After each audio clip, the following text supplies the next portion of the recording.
Bien, muy buenas noches, buenas tardes, buenos días, según quienes nos vean en diferido. No se olviden que nuestras conferencias son siempre puestas en YouTube al día siguiente. Pues me complace dar inicio a este número 27 en las conferencias magistrales que organiza la Universidad Nacional de Ingeniería y el patronato de la ProUni.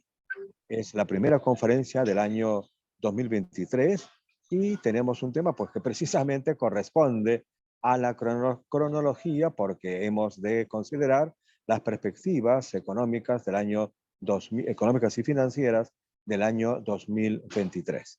Y la persona que nos ha de exponer es alguien que lleva una enorme experiencia, no solamente por las instituciones en las cuales ha participado, sino particularmente por sus conocimientos, por su profunda dedicación a la realidad peruana. El ingeniero Luis Baba Nacao. Es, por lo tanto, una ocasión muy especial la de tener nosotros esta oportunidad de compartir este número 27 y como corresponde vamos a presentar el video institucional de ProUni. Por favor, vamos con el video institucional.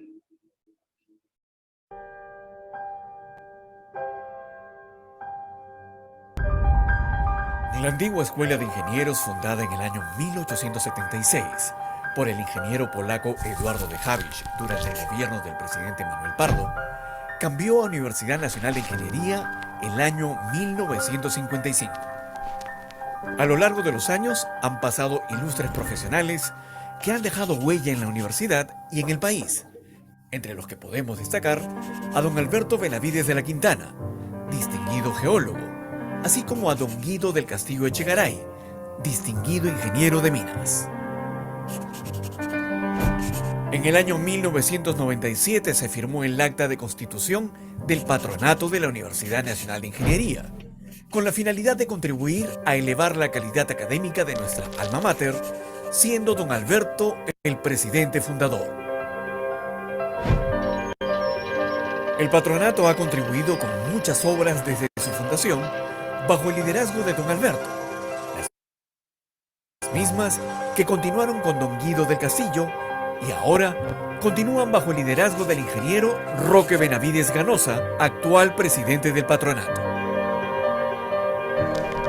Entre las principales obras realizadas por el patronato UNI se encuentran la construcción del moderno edificio del Instituto de Matemáticas y Ciencias Afines, INCA, la remodelación de los museos de mineralogía y paleontología e inauguración de la nueva biblioteca en la Facultad de Ingeniería Geológica, Minera y Metalúrgica,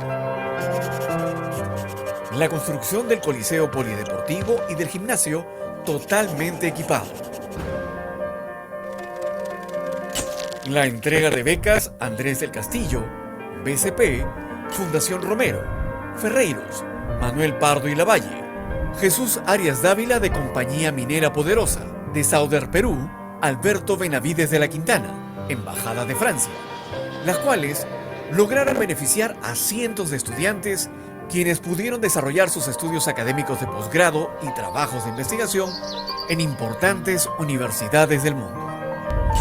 Brindamos apoyo económico a cientos de nuestros alumnos, como también la realización de tutorías para estudiantes en riesgo académico. Asimismo, premiamos con computadoras e impresoras a los 2 primeros puestos de cada facultad con el apoyo de Inversiones Benavides y realizamos conferencias magistrales mensuales con destacados expositores.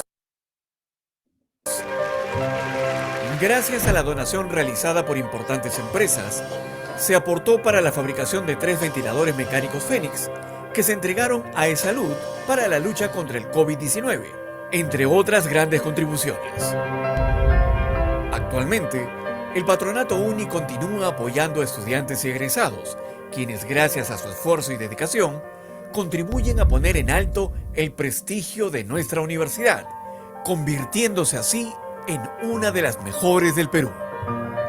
Nuestro principal objetivo es elevar el nivel académico en la formación de pre y posgrado de nuestros estudiantes para obtener un mejor desarrollo profesional y empresarial, sumando al progreso de nuestro país.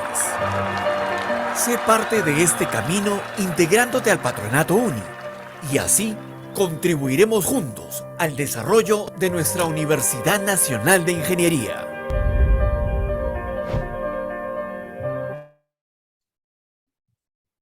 Muy bien. Muchas gracias por este video institucional. Conforme a nuestra programación y como lo hacemos en cada caso, pues nos complace invitar en estos instantes al ingeniero Roque Benavides, presidente del patronato, para las palabras de bienvenida. Por favor, ingeniero Roque Benavides.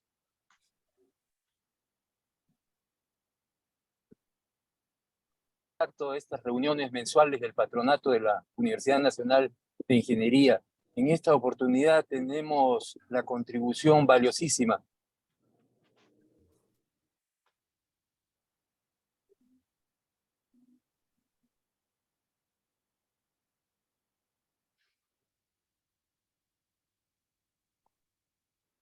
Hay un problema con el audio, me parece. Un problema con la conexión.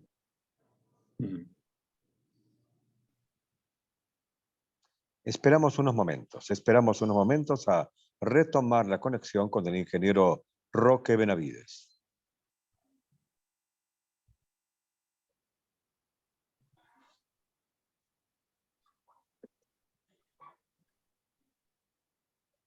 Solo unos momentos.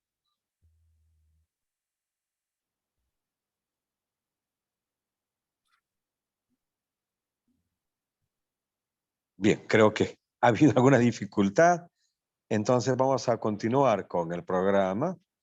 Corresponde, como ya mencioné hace un momento, pues dar inicio a la exposición establecida, que en este caso nos ofrece el ingeniero Luis Baba Nacao sobre el tema de las perspectivas económicas y financieras de nuestro país para el año 2023, que estamos justamente en el primer mes. El ingeniero Baba Nacao, se me escucha bien, ¿no? Creo que ahora ya me he logrado muy bien. conectar. Creo que vamos a retomar la presentación del ingeniero Benavides. Por favor. Mil disculpas por la conexión. Estoy fuera del país y quiero estar con ustedes. Muchas gracias por esta nueva oportunidad. Creo que en la Universidad Nacional de Ingeniería también tenemos que continuar trabajando y el patronato de la UNI está en esa labor. Y agradecerle, por supuesto, al ingeniero Luis Baba Nacao, quien es un especialista en temas económicos y financieros, por darnos esta noche esta charla sobre las perspectivas, sobre la economía y los aspectos financieros de nuestro país en momentos que estamos pasando tan difíciles. Creo que es especialmente relevante la presencia de las universidades y de la Universidad Nacional de Ingeniería. No podemos sino solidarizarnos con todas las familias que están sufriendo en nuestro país, porque somos fraternos con ellos y por lo tanto esperamos que esta situación difícil que está pasando en nuestro país pueda superarse lo antes posible. Creo que los ingenieros del Perú debemos de seguir colaborando en ese sentido. Yo quiero agradecerle al ingeniero Luis Baba Nacao por esta contribución que es en el fondo permanente, porque siempre contribuye con nuestra universidad. Así que muchísimas gracias a los presentes y espero que podamos sacar buenas conclusiones de esta charla importante que vamos a tener esta tarde. Muy buenas tardes con todos. Muchas gracias a usted, ingeniero Roque Benavides. Como ha señalado el presidente del patronato, pues de verdad la personalidad y los conocimientos del ingeniero Baba Nacao lo hacen indicadísimo para presentarnos las perspectivas económicas y financieras del año que estamos básicamente comenzando. ¿Y esto por qué? Porque el ingeniero Baba Nacao, ingeniero industrial por la Universidad Nacional de Ingeniería, ha tenido responsabilidades de primer nivel en nuestro país justo en estos ámbitos. Él ha sido presidente de COFIDE, de Inversiones COFIDE y del Fondo Nacional del Medio Ambiente. Además, integrante del directorio de Corporación Andina de Fomento, la CAF, de Extebandes, de Banco de la Nación, de CIDER Perú, de Entel Perú, de Kimpac, entre muchas otras instituciones principalísimas, si cabe la expresión, del más alto nivel en nuestro Perú. Por lo tanto, con gran satisfacción, invitamos al ingeniero Babanacao para su exposición que tendrá en este caso, es un caso especial, porque lo habitual son 30 minutos, pero en este caso serán 45 minutos de intervención y luego tendremos los comentarios de 10 minutos cada uno. Por favor, ingeniero Babanacao. Gracias. Es un honor para mí compartir estos 45 minutos con ustedes, con Lourdes Cabrera y Fernando Silloni como panelistas. Y voy a compartir mi conferencia para que ustedes lo puedan apreciar, digamos, en términos, digamos, un poco más gráficos. Y voy a correr. Ya hay mucha información, como ustedes podrán comprender, para 45 minutos, así que ustedes después van a tener a disposición toda la presentación para que la puedan revisar de una manera más conveniente. Esta es la agenda que vamos a llevar. Primero una mirada al mundo, a Latinoamérica, al Perú, ¿no? Las cosas que pasan en el Perú no solamente dependen de los peruanos, sino también hoy día el mundo está internacionalizado, globalizado, y se transmite, digamos, todo lo que pasa en el mundo también en el Perú. Después vamos a tener una sesión de situación y perspectivas de la economía en el Perú, viendo desde el punto de vista del año 23, el actual año, y al final 2 láminas de reflexiones finales, ¿no? Y espero que valga la pena haber concurrido a esta conferencia, ¿no? Una mirada rápida al mundo, ¿no? Hemos tenido 2 años en que había problemas de traslado de mercaderías, contenedores que no estaban en su lugar, escasez de barcos, había que hacer cola para embarcar mercadería, habían prioridades, uno llegaba a los puertos y había que hacer cola en los puertos, todo el sistema de trenes, de camiones para trasladar mercadería en algunos países desarrollados no estaba fluyendo de una manera adecuada, había colas, no había choferes de camiones, etcétera, etcétera, ¿no? También ha habido escasez de productos, especialmente estos componentes electrónicos que ven ahí arriba, estos chips que se utilizan pues de manera masiva hoy día en la producción manufacturera. Después tuvimos un evento que no estaba programado, Rusia invadió Ucrania, ¿no? Y estos 2 países son grandes proveedores de granos y de energía al mundo, ¿no? Y entonces hemos tenido subidas de precios de alimentos, subida de precios de gas y petróleo principalmente.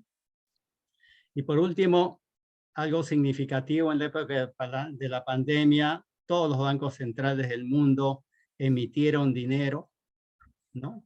Y ese dinero no hizo daño porque las economías estaban recesadas y entonces bajaron las tasas de interés y pudimos llevar, digamos, la época de la pandemia de una manera más conveniente, ¿no? Hoy día hay inflación en el mundo, las economías están volviendo a la normalidad y hoy día hay un problema, hay mucho dinero en el mercado. Y entonces hay que retirar ese dinero que se inyectó en la época de la pandemia, ¿no? Y eso significa no solamente retirar el dinero, sino también subir las tasas de interés para combatir la inflación, ¿no?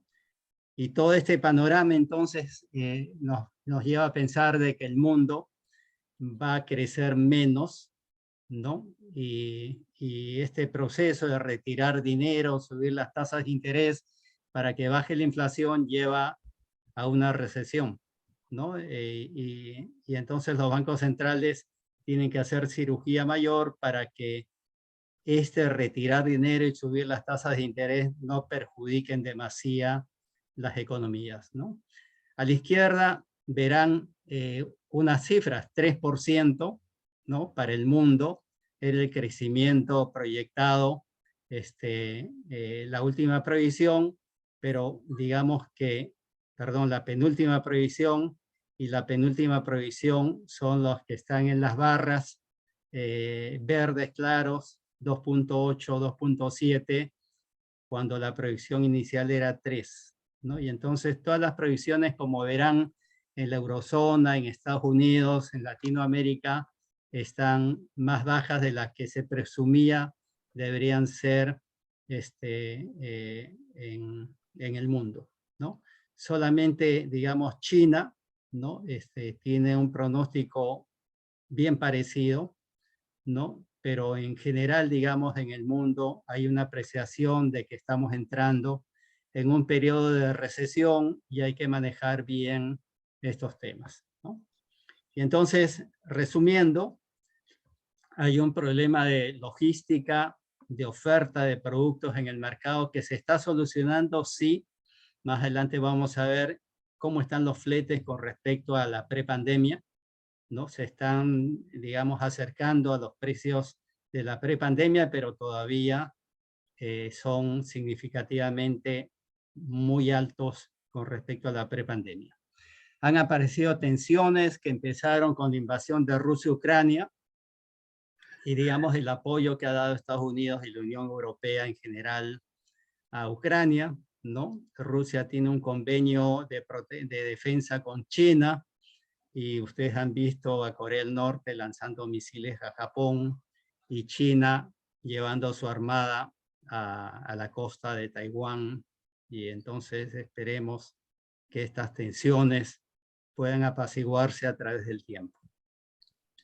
Hay mucho dinero en el mercado, ¿no? Y nos estamos acercando a una posibilidad que es vivir unos años con inflación relativamente alta y con recesión, ¿no? Esto es lo que se llama estaflación, y parecería que por ahí hay un camino, ¿no? Que debemos de transitar este y el siguiente año, presumiblemente.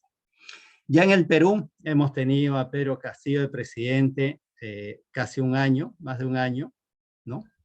Y en términos de calificación, esta es una calificación de los mandatarios en América Latina, ¿no? Sin lugar a dudas, Bukele, El Salvador, se llevan todo el premio, ¿no? Nuestro presidente, nuestro expresidente, digamos, ocupaba uno de los lugares, digamos, menos privilegiados, ¿no? Hemos tenido 5 gabinetes en 17 meses, ¿no? Y la verdad es que era muy difícil vacar a Pedro Castillo porque él necesitaba 44 votos en el Congreso para que no lo vaquen, y tenía muchísimos más de esos 44 votos, ¿no? En realidad tenía que suceder un milagro para que esto suceda, ¿no?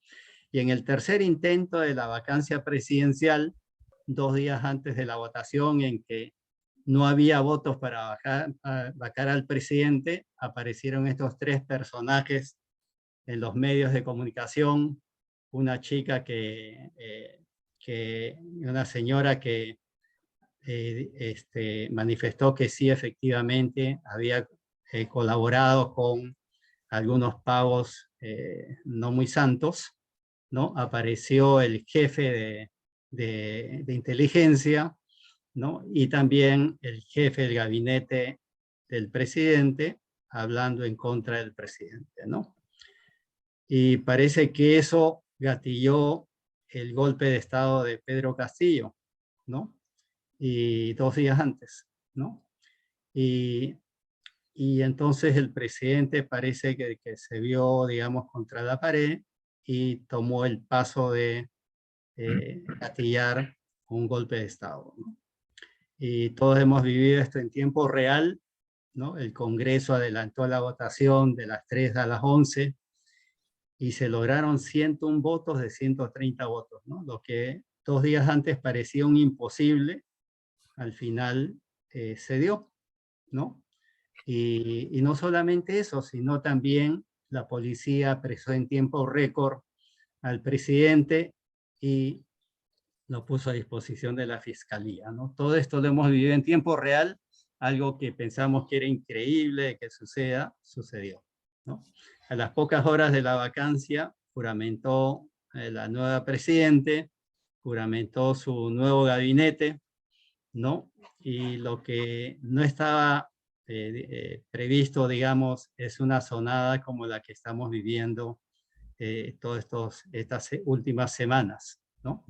Hemos tenido bloqueos de carreteras, ataques a aeropuertos, comisarías, al Poder Judicial, a la Fiscalía, ¿no? A migraciones, ¿no? Hoy día tenemos cerca de 90 carreteras, digamos, bloqueadas en el Perú, especialmente, como ven allí abajo a la derecha, ¿no? Es el mapa del día de ayer, ¿no? Las manchas rojas son los puntos de bloqueo que existen especialmente en el sur del país, ¿no? El último acontecimiento, y seguramente Fernando va a comentarlos en el panel, ¿no? Han ingresado a 5 agroexportadoras en Ica, ¿no? Y esto ya escala una situación diferente, ¿no? Y hoy día, en la tarde, a un grupo de manifestantes ha ido a la embajada americana, ¿no? Cosa que hacía años que no sucedía en el Perú, ¿no? Y con las consecuencias que eso trae, ¿no? La tragedia al día de ayer eran 56 fallecidos, 902 heridos, según el ministro, 2.000 millones de pérdidas en producción y 3.000 millones en infraestructura, ¿no? En realidad yo creo que las pérdidas son mucho mayores. Ha habido intentos de diálogo, ¿no? Pero todavía el tema no está maduro, ¿no? Y no hay líderes con quien dialogar, digamos, que sean representativos, ¿no? El Congreso está en la tarea de modificar una norma constitucional para acelerar una segunda votación de adelanto de elecciones y ojalá reformas políticas para que esas elecciones no nos lleven a un gobierno parecido al que hemos tenido, ¿no? Esta es una encuesta de LATPOP 2020, ¿no? En la que se le pregunta a 1.200 personas en cada país de Latinoamérica si están satisfechos con su democracia, ¿no?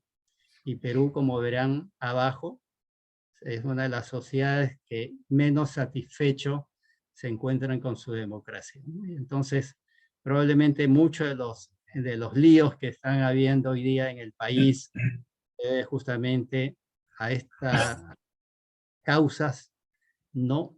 que no hemos sabido administrar y hoy día tenemos los efectos, ¿no? Que son todas estas revueltas.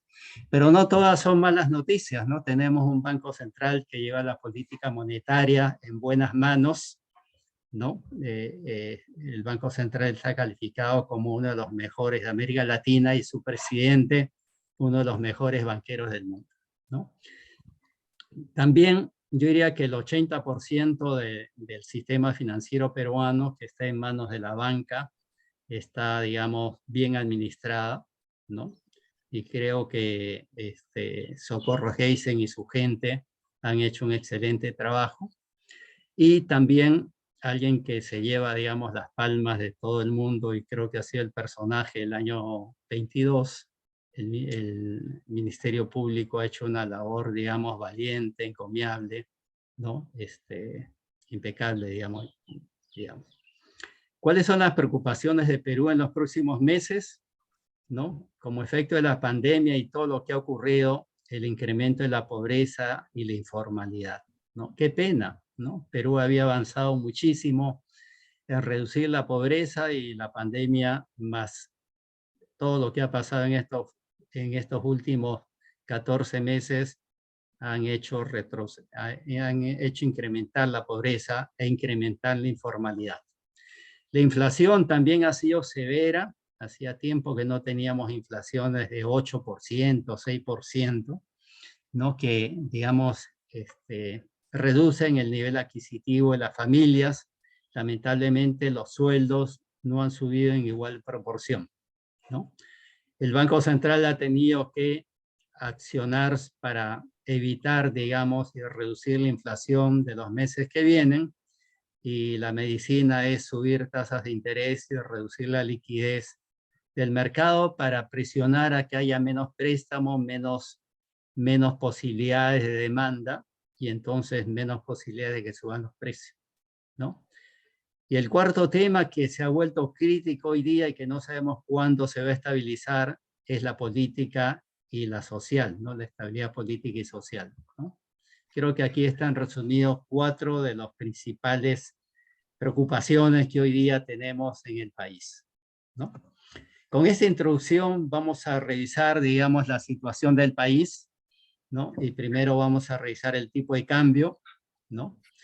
Esta primera visión sobre el tipo de cambio tiene que ver con el crecimiento económico del país, que son las barras azules, y la curva, digamos, verde es el precio del cobre, ¿no?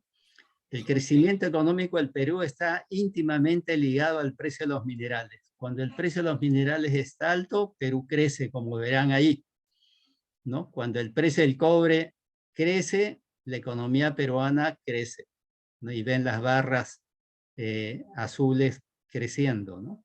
Pero en los últimos 2 años, perdón, en el último año, hemos tenido el precio del cobre relativamente alto y el Perú ha crecido muy poco, como verán a la derecha, ¿no? En esas barras amarillas, ¿no? Es una pena, no hemos aprovechado el boom de los minerales, qué pena, ¿no? Y hemos estado entretenidos en otras cosas, ¿no? Aquí están los últimos precios de los minerales al 30 de diciembre, ¿no? En cada círculo rojo abajo está el precio del 30 de diciembre del año pasado. La cifra que está en el medio en porcentaje es cuánto ha crecido el precio del mineral desde la pandemia a hoy día, ¿no? Y el oro ha crecido 20%, la plata ha crecido 33% después de la pandemia, el cobre 36%, el zinc 32%, el plomo 22% y el estaño 44%. Perú debería estar creciendo, pero por algún motivo, ¿no? Perú está, digamos, con un crecimiento muy pobre, ¿no? Y probablemente el crecimiento económico y el tipo de cambio, ¿no? No han estado, digamos, andando en el mismo sentido, ¿no? Y eso básicamente se debe al riesgo social y político que vive el país. Más adelante vamos a ver algo más de eso. ¿Cómo están los demás productores? Los que producen azúcar, que son 5 ingenios en el Perú. El precio del azúcar de la prepandemia hoy día subió 41%. Una cifra increíble. Los ingenios azucareros están con unas utilidades bárbaras. El maíz, hay miles de peruanos que siembran maíz amarillo duro, que comen los pollos. 75% ha subido el precio del maíz amarillo duro. Nosotros producimos 900.000 toneladas al año, imagínense. Qué bueno para los productores de maíz, qué malo para los que comemos pollo. La harina de pescado está 23% encima de la prepandemia, el café 36%, el cacao y el arroz están más o menos en el mismo precio que la prepandemia, ¿no? En general, entonces, los mineros deberían estar bollantes, ¿no? Si los dejan trabajar, los azucareros, los maiceros, los que producen harina de pescado, los cafetaleros, que son miles también en el Perú, ¿no? Deberían estar muy bien, como ustedes podrán comprender, ¿no? A la derecha verán en un círculo 7.000 millones de dólares, es el superávit de la balanza comercial de Perú. O sea, este y el siguiente año, Perú va a tener un excedente de divisas producto del comercio exterior de bienes. Vamos a exportar 7.000 millones más de los que importamos, ¿no? Qué bueno para el país.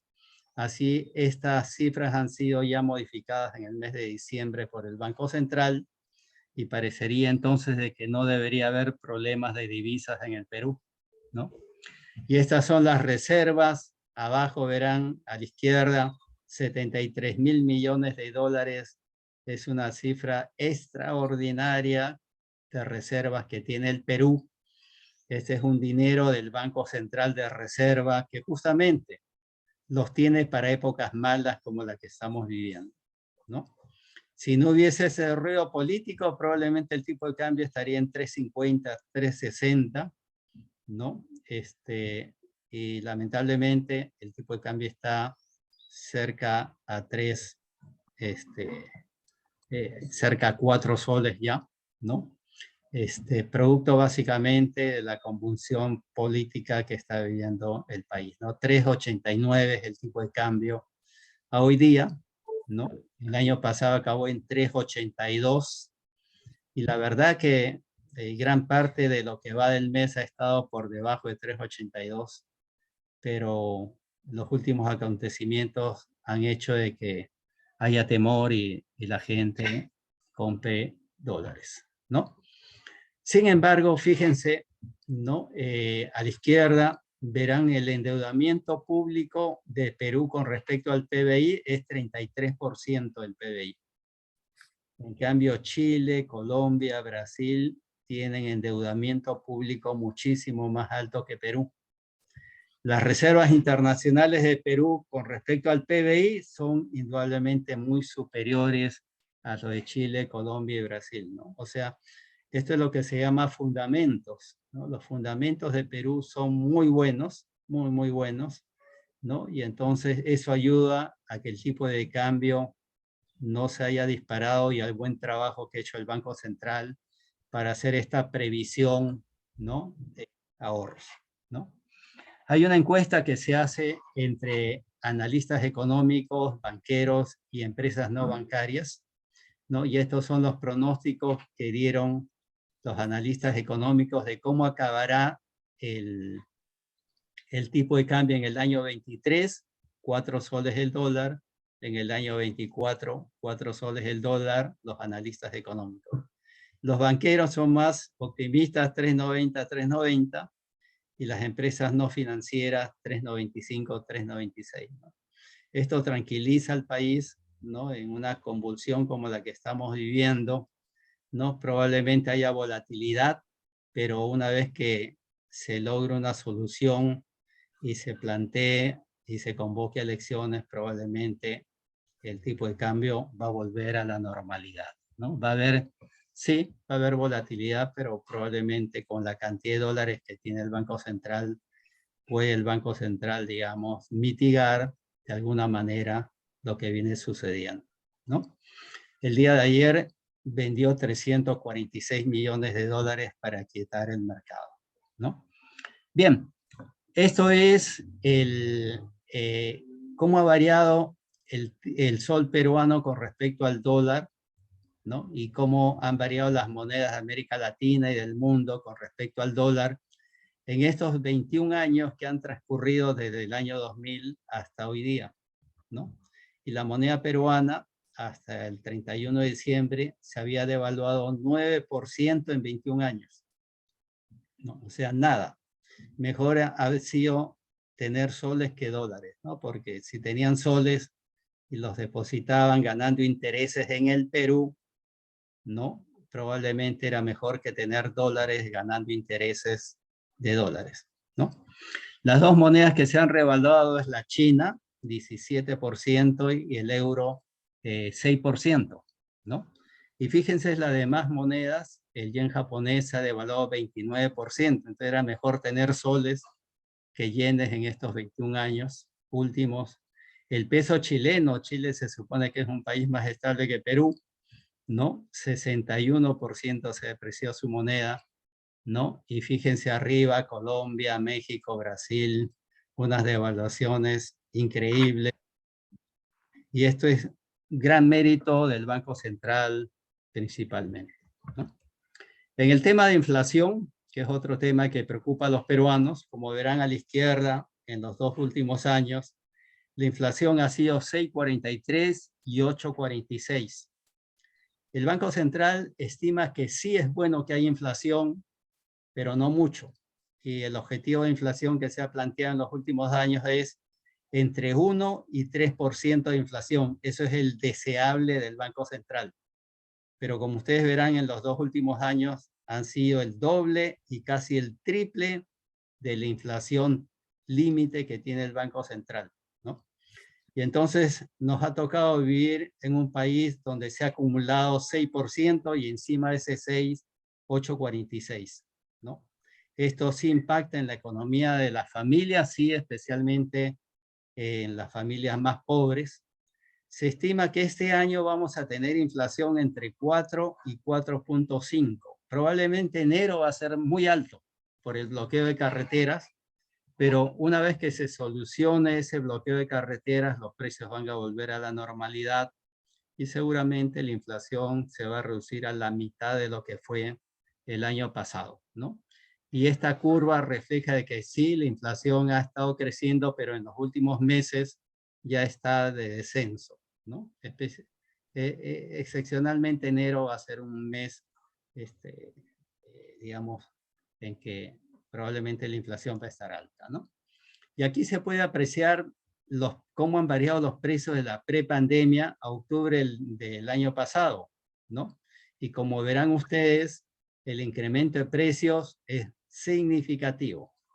El petróleo 42%, el gas natural 105%, ¿no? El trigo 96%, el maíz 74%, el aceite de soya 102%, los fertilizantes 179%, y los fletes han bajado, pero todavía están 67% más caros que en la prepandemia, ¿no? O sea, ha habido un incremento de precios importantes, muy importantes en el mercado, ¿no?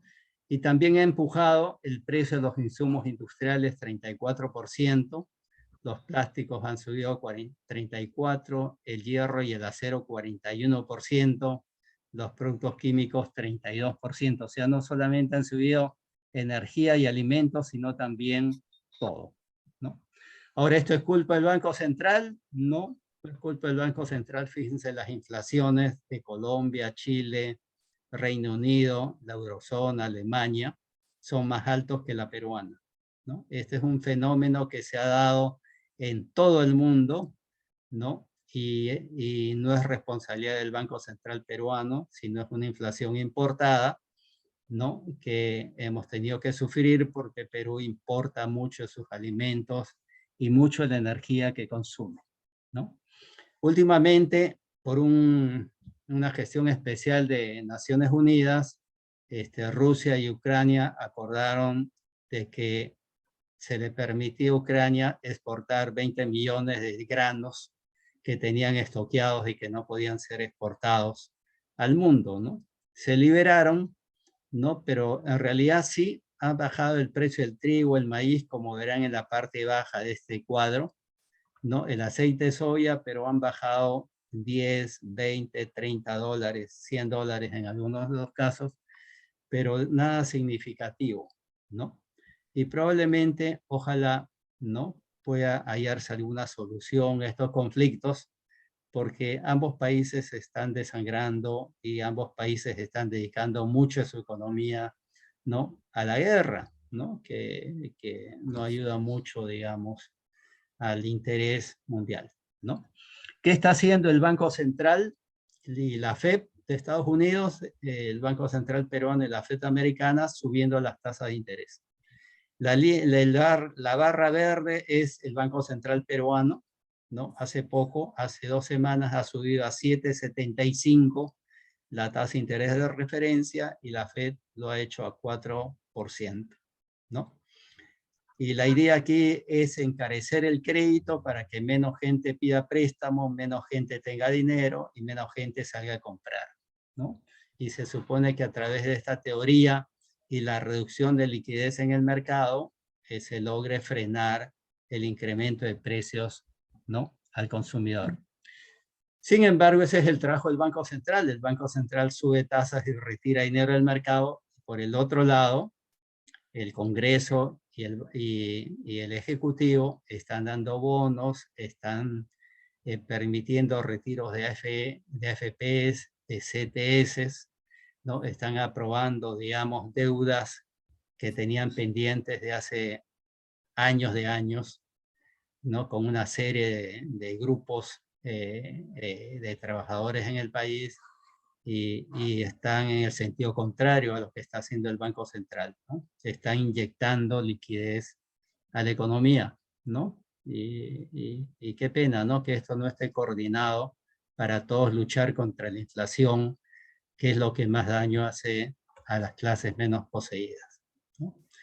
En las encuestas de diciembre de qué piensan los analistas económicos, los banqueros y los no banqueros, para el año 23, los analistas económicos dicen que la inflación va a ser 4,10, la mitad de lo que fue el año pasado. Los banqueros dicen que va a ser 4,50, casi la mitad de lo que fue el año pasado. Y las empresas no banqueros, no 4,50. Y probablemente hay un consenso de que la inflación va a bajar a la mitad de lo que fue el año pasado, en condiciones normales, por supuesto. ¿Cómo va el crecimiento económico? Estos son los datos de la última previsión del Banco Central para el año 23, ¿no? Que es ahí la columna que está en el medio más o menos, ¿no? Debajo del año 23, ¿no? Y la última previsión es la segunda, la que dice a diciembre del año 22, ¿no? Es la última previsión para el año 23, ¿no? La demanda interna va a crecer 2,5, ¿no? Y básicamente la inversión privada va a crecer 1% y la inversión pública 0%, ¿no? Y probablemente va a ser así, ¿no? Hay autoridades nuevas y se van a demorar en poder poner en marcha, digamos, las inversiones, ¿no? Va a haber una demora ahí, ¿no? Y es gente nueva que tiene que aprender y todas esas cosas. Y como ustedes verán, probablemente según el Banco Central, el último pronóstico de crecimiento es 2,9% de crecimiento, ¿no? Para este año, ¿no? Nuestro pronóstico es que este año vamos a crecer 1,5, o sea, mucho menos de lo que piensa el Banco Central, ¿no? Y estamos empezando enero, digamos, con digamos, una convulsión social que no es fácil revertir en términos de confianza de los inversionistas, ¿no? Va a demorar muchísimo, como ustedes podrán comprender, recuperar la confianza en el mediano y largo plazo, ¿no? Y probablemente el daño que se está haciendo al país es muy importante, ¿no? Por sectores económicos, a la derecha verán qué sectores económicos van a crecer. Minería, está entrando Quellaveco, ¿no? A la producción, ¿no?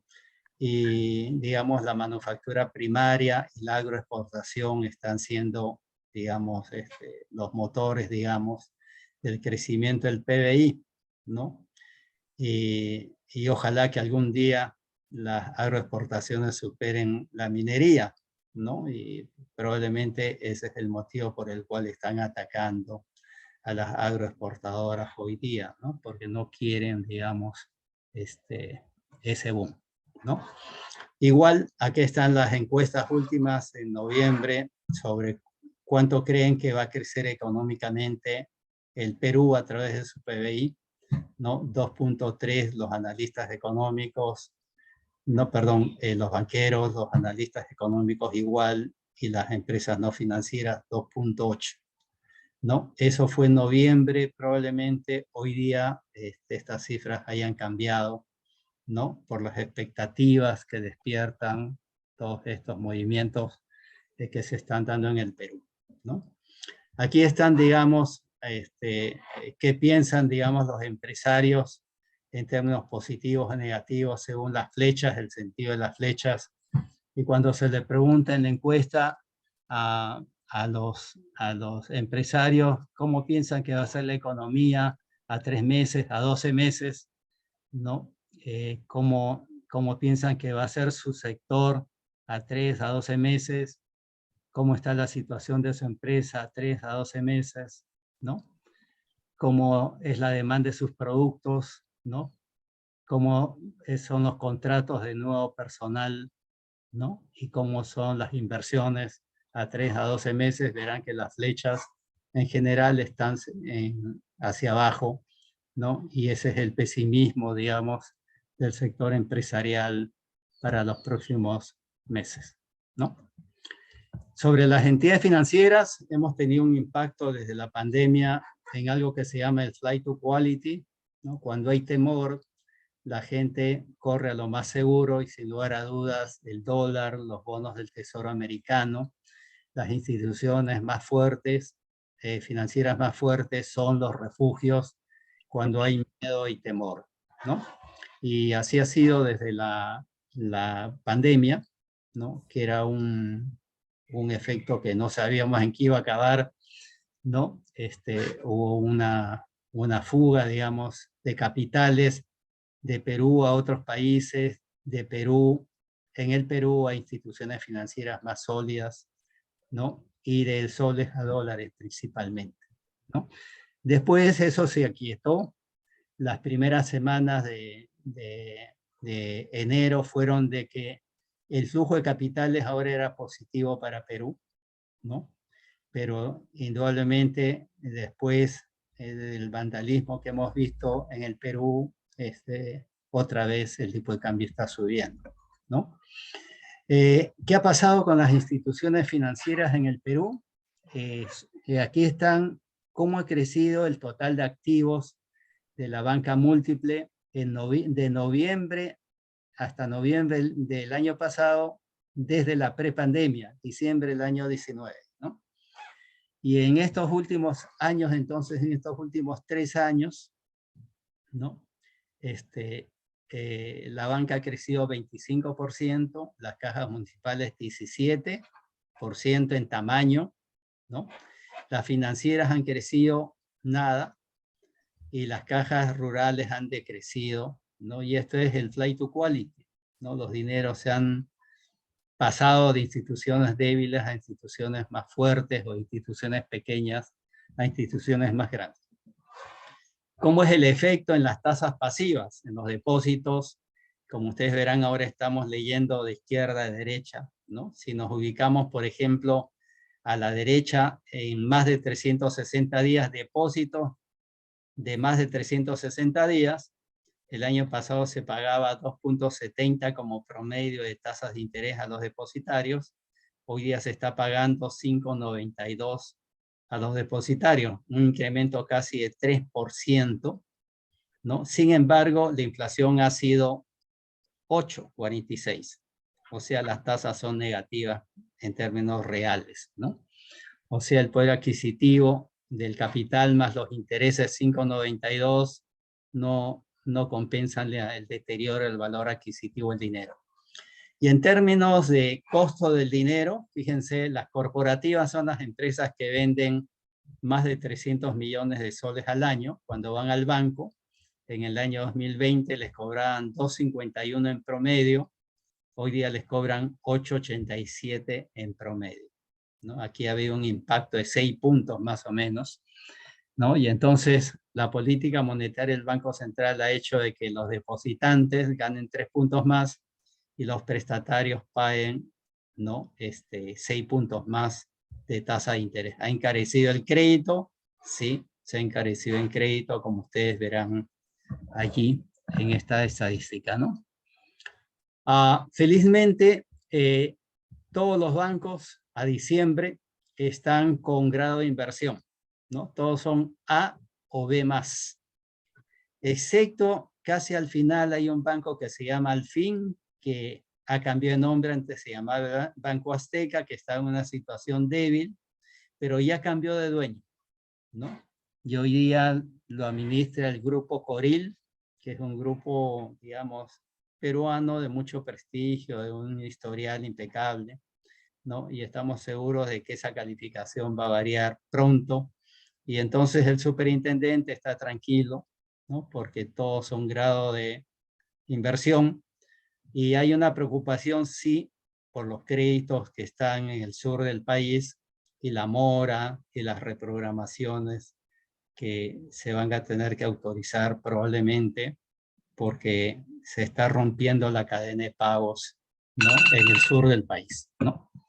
Ya casi finalizando, el riesgo soberano del país, ¿no? Como ustedes saben, está triple B, ¿no? Pero con todo lo que está sucediendo en el Perú, probablemente nos bajen un grado más. Todavía vamos a estar en grado de inversión, ¿no? Pero estamos en el límite, digamos, y sería lamentable de que pasemos a grado de especulación, ¿no? Ojalá que pronto acabe todo este barullo que está habiendo en el Perú, ¿no? En términos de recaudación tributaria, como ustedes saben, el 4% de los contribuyentes hacen el 90% de la recaudación tributaria de la SUNAT, ¿no? O sea, un grupo muy pequeño de contribuyentes es el 90% de la recaudación tributaria, ¿no?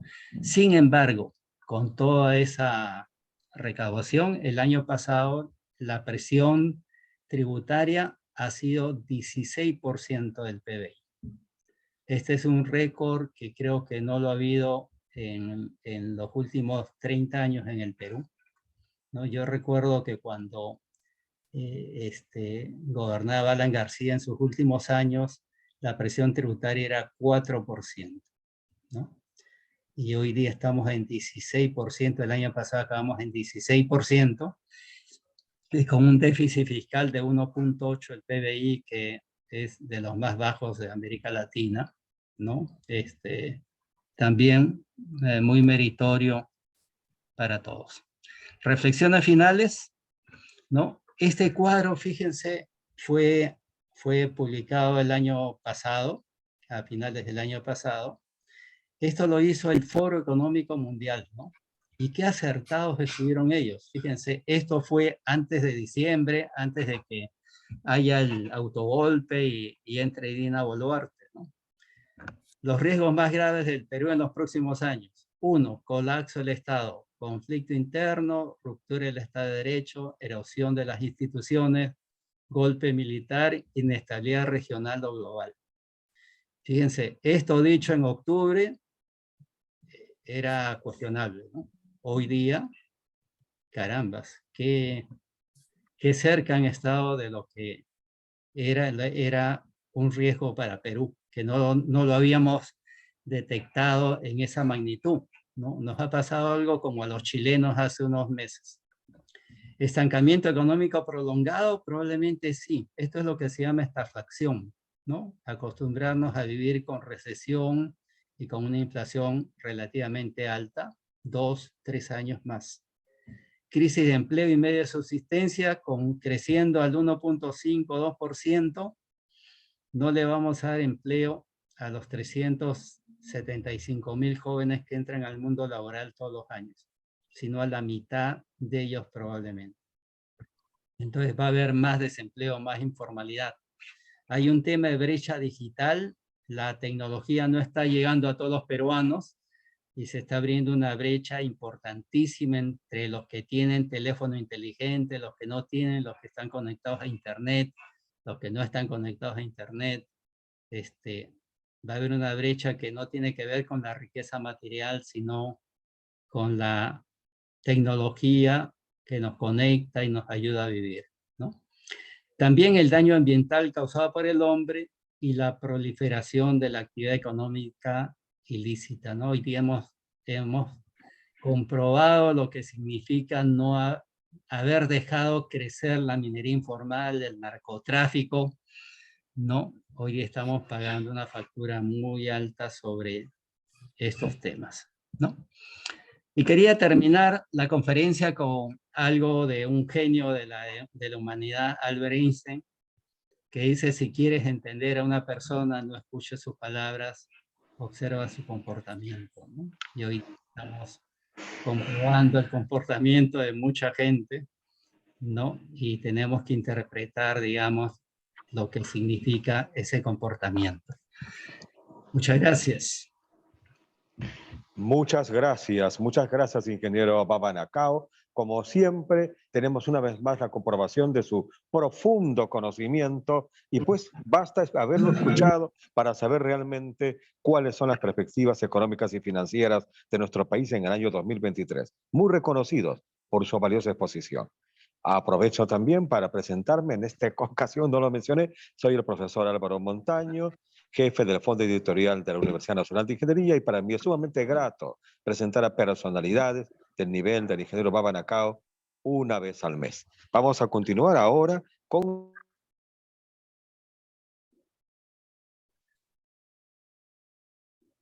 los comentarios de 10 minutos cada uno, en este primer caso de la ingeniera Lourdes Carrera Caprile. Ella es presidenta del capítulo de Ingeniería Económica y de Administración del Consejo Departamental de Lima del Colegio de Ingenieros del Perú. Es ingeniera administrativa con MBA y doctorado en Medio Ambiente y Responsabilidad Social. Es perito adscrito al Colegio de Ingenieros del Perú con más de 25 años de experiencia gerencial en administración, finanzas, recursos humanos, seguridad y salud ocupacional. Con el mayor interés la escuchamos, ingeniera Lourdes Carrera, por favor.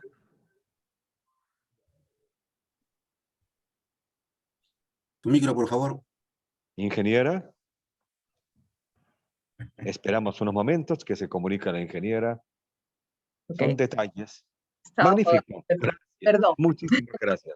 Estamos interesadísimos en oírla. Agradezco a todos ustedes la invitación que me han hecho para participar en este conversatorio.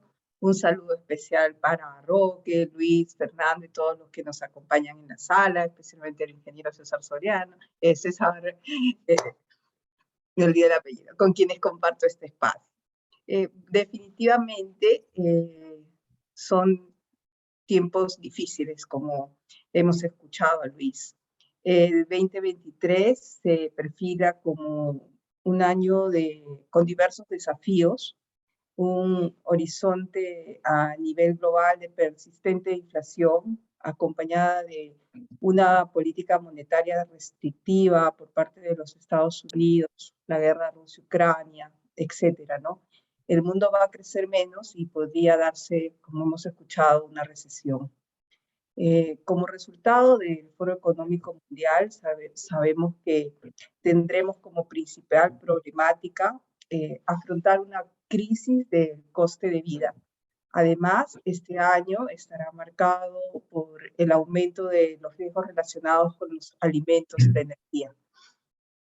A pesar de ello, en el plano nacional y a nivel macroeconómico, como decía Fernando anoche, tenemos una cara brillante, ¿no? Que no queremos que deje de brillar.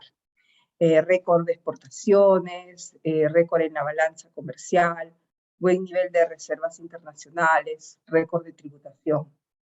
El alza de los commodities, sobre todo en el sector minería, nos permite mantener una situación económica expectante a pesar de la gran crisis política que hoy vivimos. Pero los pronósticos del BCR en cuanto a crecimiento este año no son muy alentadores, ¿no? Y el nivel de inflación es cada vez mayor. Tanto que Julio Velarde ha dicho en Davos que la crisis afectará el crecimiento económico y la inflación contribuirá al encarecimiento de los alimentos. Escasez y aumento de precios en algunas zonas del país son algunas de las consecuencias que ya se dejan sentir. Por otro lado, el sector minería, donde me desempeño, nos estamos viendo seriamente afectados por intereses ajenos a los intereses nacionales. Hemos visto que han sido atacadas las instalaciones de la mina Antapacay en Cusco, quienes por un tema de seguridad se ven obligados a reducir su producción. Las Bambas ha sufrido el bloqueo durante meses de la vía por la que recibe las mercancías que necesita para operar. Más de 80 carreteras bloqueadas en 8 de las 25 regiones del Perú y los aeropuertos en Arequipa y Juliaca permanecen cerrados.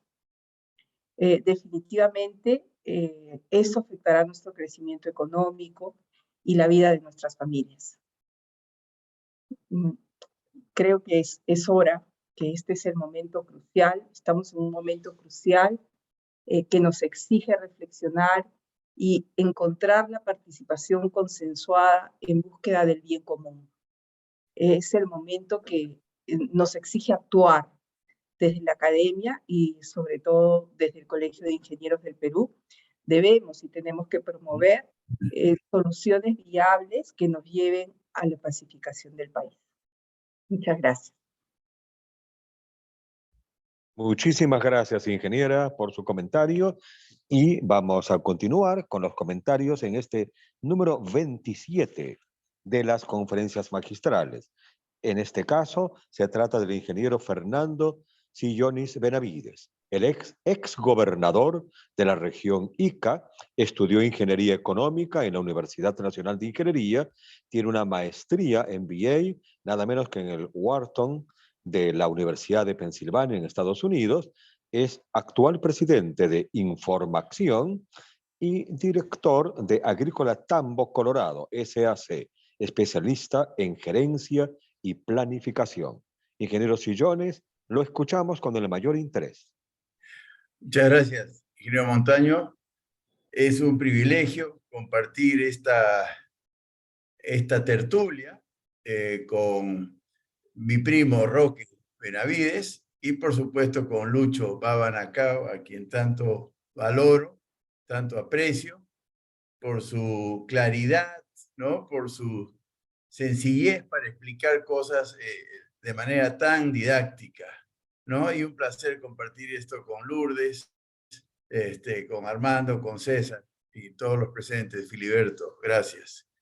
Bueno, sí, pues el Perú es un éxito económico, es un éxito macroeconómico y qué difícil nos resulta convencer a tantos peruanos, sobre todo políticos, periodistas, incluso académicos, que el éxito económico peruano es real, es real. Por eso valoro tanto la presentación de Lucho, porque ahí están todas las cifras, ¿no? Récord de exportaciones en el año 2021, super exportaciones en el 2022, superávit comercial, récord de recaudación tributaria, estabilidad de tipo de cambio, inflación importada, no generada irresponsablemente por nosotros. ¿Por qué nos cuesta tanto reconocer el buen manejo macroeconómico? Ahí hay un desafío que lo dejo en la mesa, ¿no? Qué difícil es transmitir las cosas buenas en nuestro país. Sin embargo, como dice Lourdes, somos un fracaso social, somos un fracaso estrepitoso en lo social. Lucho me pidió que hablara de Ica y voy a hablar de Ica. Ica es la región que, según el Instituto Peruano de Economía, a través del Índice de Competitividad Regional, ostenta el mejor lugar del país en cuanto a empleo adecuado. No muchos usan el indicador de empleo adecuado, pero bueno, yo confío en el IPE, ¿no? Y empleo adecuado tiene que ser lo que su nombre indica. Empleo adecuado, no me pidan más rodeos al respecto. El empleo en Ica es más adecuado que el empleo en Lima, que el empleo en Arequipa, que el empleo en La Libertad, que el empleo en Piura. Escojan ustedes, ¿no? Y vean el índice de competitividad regional. El mejor empleo está en Ica y, sin embargo, existe Barrio Chino.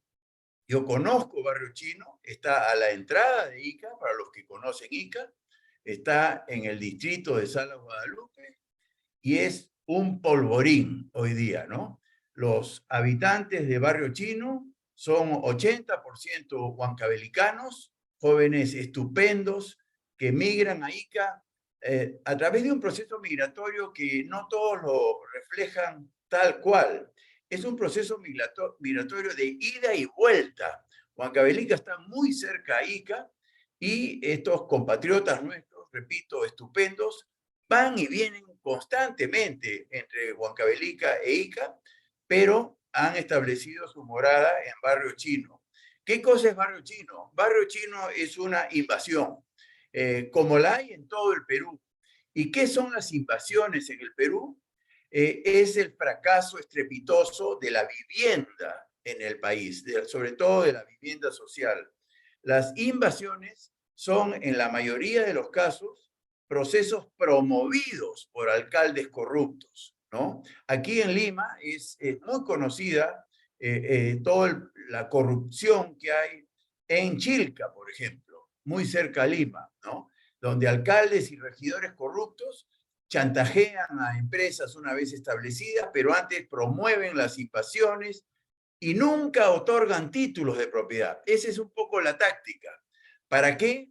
Para que nunca tengan agua potable continua, como merece cualquier ser humano, y entran al negocio de la venta de agua en cisternas. Eso que estoy seguro a todos los que estamos en este foro nos parece una crueldad y una humillación y una indignidad, pues la practican muchas autoridades peruanas. Yo diría la gran mayoría de alcaldes provinciales y distritales, coludidos con traficantes de tierras, promueven las invasiones y engañan a la población peruana y nunca otorgan títulos de propiedad, por lo menos los primeros 20 años de morada. En esos 20 años de indignidad, hay un negocio muy próspero de venta de esteras, de venta de palos, de venta de cartones, de venta de madera, ¿no? Donde estas autoridades corruptas están involucrados. Repito, no instalan sistemas de agua y saneamiento porque más rentable es vender agua en cisternas, ¿no? El peruano pobre paga más por el agua que cualquier ciudadano de Lima o de cualquier ciudad del mundo, ¿no? Y también brindan servicios de seguridad a través de pandillas armadas para evitar los robos y demás.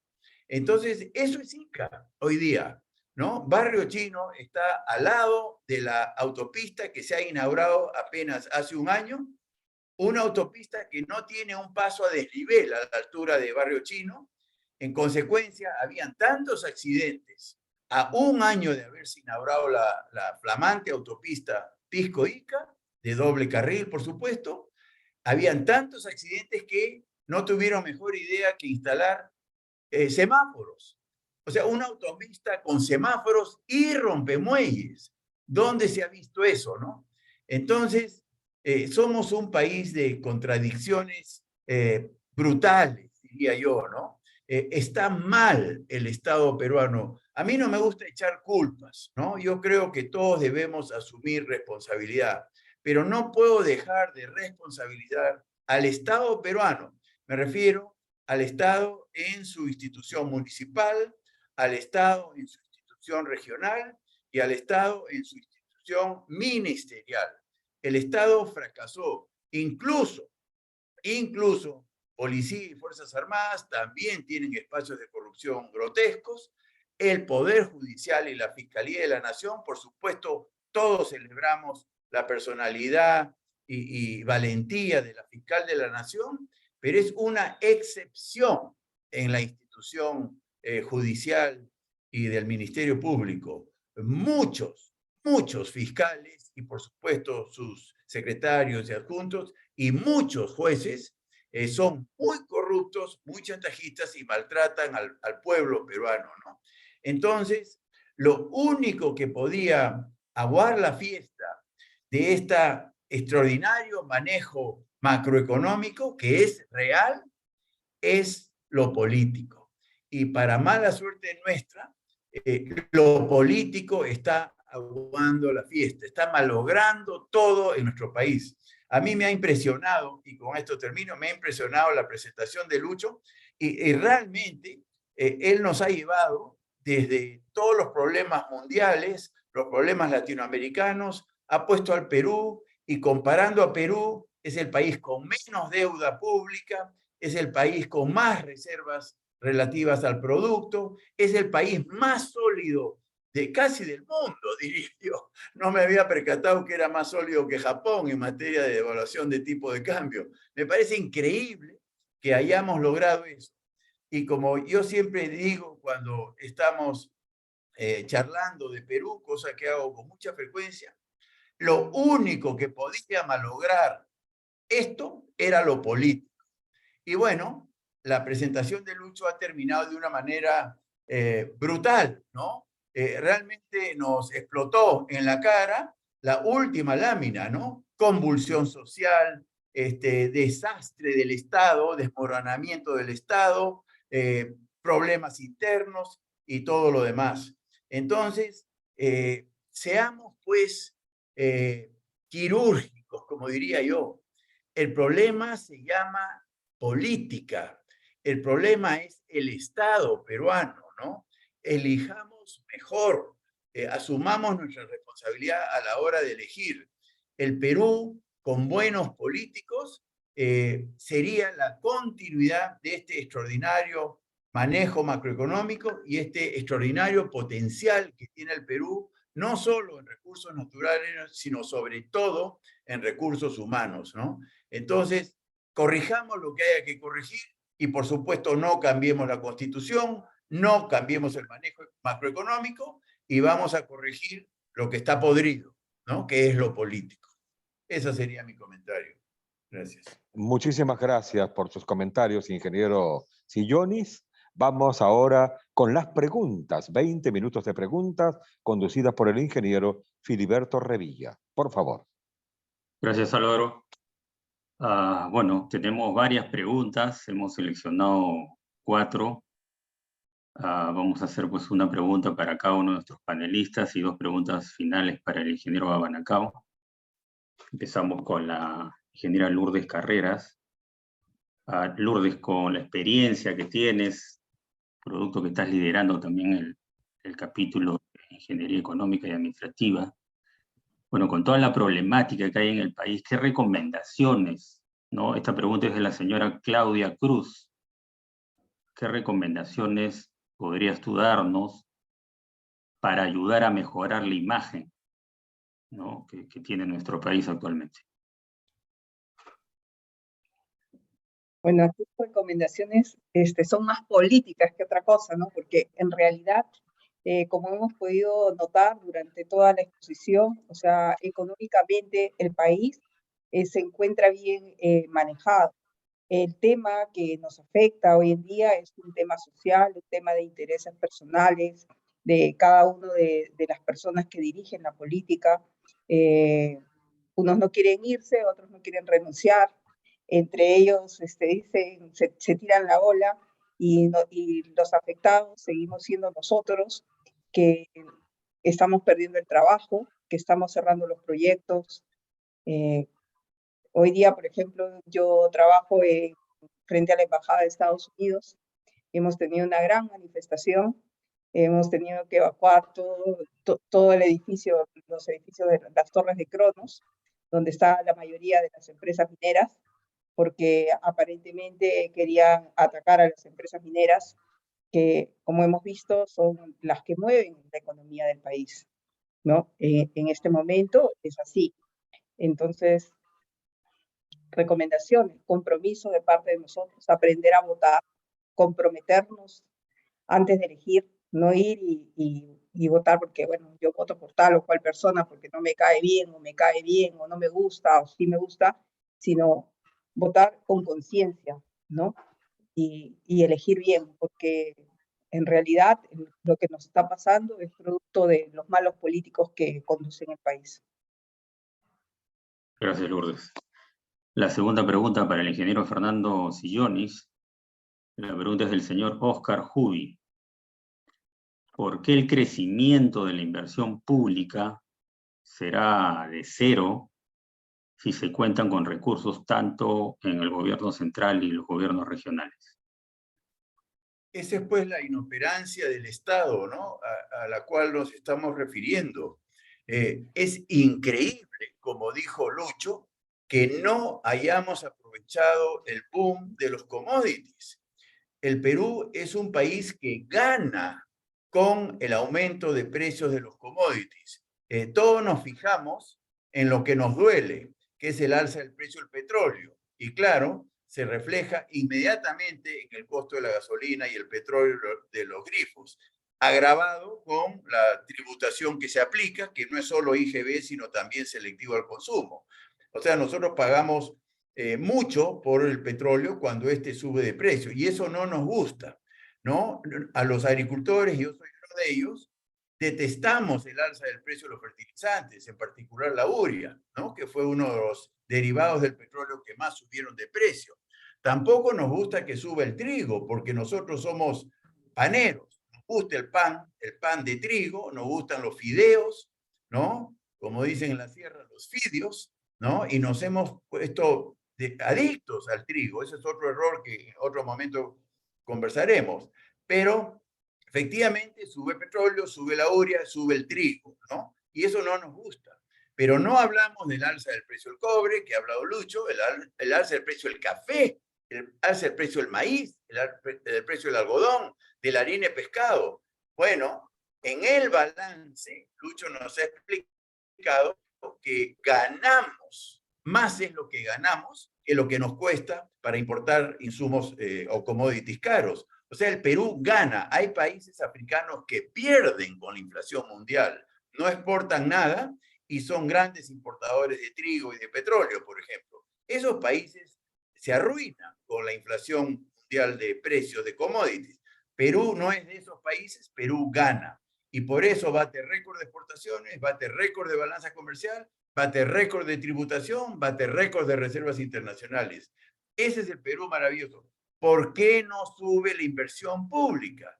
Obviamente es por la inoperancia del Estado, que en vez de generar ahorros para invertir o procedimientos ágiles para invertir, se enreda en temas burocráticos y por supuesto de corrupción, ¿no? Es inaudito, yo no tengo la respuesta, aparte de que se trata de un Estado corrupto e inoperante, porque en cualquier otra circunstancia, la inversión pública tendría que crecer gracias al aumento de los precios y las reservas y en la balanza comercial y la tributación. Lo lógico es que crezca, pero tenemos un Estado tan inoperante y tan corrupto que va a ser cero el crecimiento de la inversión pública. Inaudito, ¿no? No tiene explicación más allá de la corrupción y la inoperancia. De acuerdo, gracias Fernando. Tenemos las dos preguntas finales para el ingeniero Abanacao. La primera de la señora Mercedes Inés Carazo. Además de la crisis política, ¿cómo ves las exigencias de calidad y de cumplimiento de la normativa de economía circular y otros estándares ambientales para la competitividad de los productores? Gracias, Mercedes Inés. Bueno, esto es algo relativamente nuevo, ¿no? Hay una preocupación mundial por el ambiente, el medio ambiente, y cada vez se está sofisticando mucho más todo lo relacionado con, digamos, la protección del medio ambiente, ¿no? En el Perú, estimo que todavía estamos empezando el tema. La pandemia, digamos, y este tema del aumento del precio del petróleo, ¿no? Han, digamos, retrocedido, ¿no? Los pasos que se han dado en los últimos 10 años, ¿no? Pero creo que cada vez los jóvenes son más conscientes y las autoridades también de que tenemos que implementar, ¿no? Acciones para colaborar a que el mundo sea más habitable, ¿no? La contaminación del aire nos puede llevar a que haya menos agua en el país, ¿no? Se ha perdido casi el 40% de los hielos en los nevados, ¿no? Esa agua fluye a los océanos, sube 20 centímetros el nivel del agua en los océanos, desaparecen ciudades. Y si uno mira el mapa del agua en el Perú, ¿no? Vamos a tener de aquí a unos años un problema de migración. Justamente la gente que vive en el sur del país, porque van a tener que emigrar porque va a faltar agua, ¿no? Y este es un problema no del Perú, sino del mundo, ¿no? y todos tenemos que colaborar, y para eso hay un protocolo de Kioto y hay acuerdos de París y todo lo demás, ¿no? Y es algo en que tenemos que introducir esa cultura, ¿no? al sistema económico del país para que todos podamos colaborar en esto que es muy importante para la vida del mundo y de los ciudadanos peruanos, ¿no? Y es por eso que al final de la conferencia, cuando puse los riesgos más importantes de Perú, hay uno que tiene que ver con el medio ambiente, ¿no? Y creo que el mundo desarrollado está muy consciente de lo que se viene, ¿no? Y nosotros, los países emergentes, estamos, digamos, en la misión de colaborar con ese objetivo que es global, ¿no? Gracias, Mercedes. Ingeniero, la última pregunta, y aprovechamos también para sus palabras finales. La pregunta es del señor Sigfredo Camajara. ¿Qué sector considera clave para poder accionar e impacte positivamente en nuestra economía? ¿Y cuál es el sector que se prevé que se va a dinamizar? Sí, fíjense, yo he estado estudiando qué se puede hacer para que el país sea un país con futuro, ¿no? Y he estado revisando Nueva Zelanda, Finlandia, Suiza, Australia, Singapur, ¿no? Y he encontrado un hilo común del éxito de ese tipo de países, ¿no? Y es la educación, ¿no? En todos esos países que he mencionado, la educación es una de las mejores del mundo, ¿no? Y creo que tenemos que empezar por allí, ¿no? Por la educación, tener una red de profesores y de escuelas, ¿no? Con metodologías y materiales y presupuesto suficiente para hacer ese cambio que necesita el país, ¿no? Y cuando tengamos un buen contingente de profesores y tengamos un buen contingente de jóvenes bien educados, de ahí para adelante el desarrollo viene solo, ¿no? Y son países donde los inversionistas quieren ir a esos países a invertir porque son países que tienen sociedades de confianza, ¿no? Donde se practican buenos valores. Y entonces la inversión va y fluye hacia esos países, ¿no? Mientras no logremos eso, que es un objetivo de mediano y largo plazo, difícilmente, ¿no? Vamos a poder acercarnos, digamos, al país que todos los peruanos queremos, ¿no? Gracias, ingeniero Abanacao. Adelante, Álvaro. Magnífico. Llegamos prácticamente ya al final de nuestro número 27 en las conferencias magistrales y corresponde al ingeniero César Pongo las palabras de cierre. Por favor, ingeniero. Muchas gracias, Álvaro. La verdad, un reconocimiento y agradecimiento al ingeniero Luis Abanacao, que ha hecho una presentación excelente y lo han manifestado los que han participado en esta conferencia, ¿no? Han dicho excelente presentación muy buena y clara. Qué bien explica. Mi reconocimiento al ingeniero Luis Baba. Muy interesante el tema. Me auno, creo que todos acá, nos aunamos a esos comentarios que nos impulsan como patronato, bajo la dirección del ingeniero Roque Benavides, a continuar con este tipo de conferencias que nos permiten entender a nuestro Perú, nos permiten entender tecnología y distintos temas que estamos tratando en estas conferencias. El ingeniero Abanacao nos ha llevado, como dijo Fernando, por el mundo, rápidamente, pero muy rápidamente nos ha llevado por el mundo. Ha tocado el tema del tipo de cambio, ha tocado el tema de la inflación, el PBI, las entidades financieras, y el mensaje que yo entiendo, y creo que ustedes también lo tienen claro, es que el Perú está en muy buena posición, pero necesitamos trabajar juntos para un Perú mejor, ¿no? Con políticos adecuados que miren, trabajemos en forma sostenida a lo largo del tiempo, que no haya cambios de timón, sino en forma sostenida. Quisiera agradecer también a los participantes, ¿no? Que han estado desde México, Chiapas, Monterrey, desde Moche, Trujillo, ¿no? Desde Salinas, en Estados Unidos, cerca de San Francisco. Es decir, la expectativa por la presentación del ingeniero Baba Nacao ha sido muy grande y seguramente no estoy mencionando otras ciudades de las cuales están participando. Por supuesto, agradecer también a la ingeniera Lourdes Carrera, presidenta del capítulo de Económica y Administración del Colegio de Ingenieros del Perú, por sus opiniones.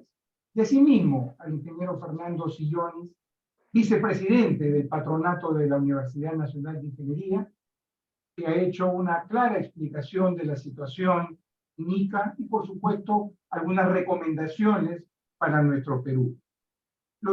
Las conclusiones que ha hecho el ingeniero Baba Nacao al final de su exposición son muy claras. Las he apuntado y ustedes, todos, las van a poder tener mañana en PowerPoint o en PDF, y además van a tener el video. Van a poder revisarlo y, por supuesto, poder compartir con todas las personas que ustedes consideren, porque este video y esta presentación realmente es muy, pero muy valiosa. Básicamente, lo que se ha comentado como los riesgos muy rápidamente, el colapso del Estado, el estancamiento económico prolongado, crisis de empleo y medios de subsistencia, brecha digital, daño ambiental causado por el hombre, proliferación de la actividad económica ilícita. Es decir, súper claro los puntos que nosotros como peruanos debemos tener en cuenta y poner nuestro granito de arena para un Perú mejor. Quisiera también agradecer al profesor Álvaro Montaño, que nos acompaña en forma consecutiva en esta 27ª presentación de las conferencias, así como a los ingenieros Armando Mejía, por supuesto, a Filiberto Revilla, que es secretario de Relaciones Públicas del Patronato de la Universidad de Ingeniería.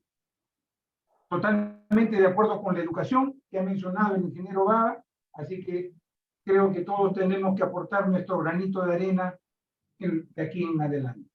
Muchísimas gracias y muy buenas noches, pero antes quería decirle que la próxima presentación del mes de febrero será a cargo del ingeniero Edgar Pérez, cuyo tema será la próxima frontera en inteligencia artificial.